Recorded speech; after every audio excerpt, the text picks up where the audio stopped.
自輕浮嘅嗰個星球，我喺上邊算係個清流。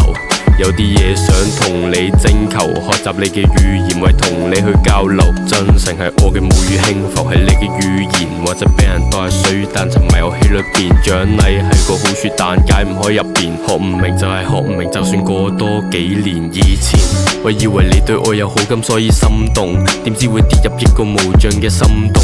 你俾我一個深紅色嘅金夢，開始學習你保護色，並唔係唔珍重。我開始學習用各種方式同你溝通，為咗解讀你嘅文字，我每日都抽空。但如果要明晒，除非我夢見周公。明知解讀你係種消耗，我仲由凌晨諗到朝早 download， 不斷等未知進度。你話接放學係咪只係順路？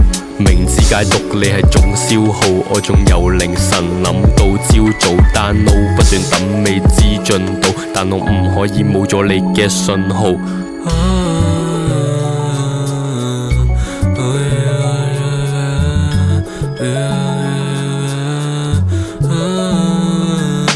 以為識咗你嘅語言就可以同你交流，點知你嘅每個動作都可以令我拗頭。仲記得你話我手上嘅戒指有個舊包郵，我以為嗰啲接觸好親近，結果稍後就拍手。或者我係個怪溝，想俾異性掂我雙手，我仲喺度揀碼。你上一句溫柔嗰啲咩大話，下一秒就打開新嘅聊天窗。我懂唔懂自己嘅情緒，叫你夢中描邊傷口。我似個考古學家發掘輝煌歷史，眼中一剎那成為人生 online 壁紙。希望你可以為自己嘅語言釋義，我呢種感覺簡直似係食屎。你隨手嘅動作當係羅薩塔石碑，或個途中遺失咗，揾返博物館嘅飛，考古學唔適合我，今次同佢講拜拜，順便將個遊戲熄機。明知解讀你係種消耗，我仲由凌晨諗到朝早 download， 不斷等未知進度。你話接放學係咪只係順路？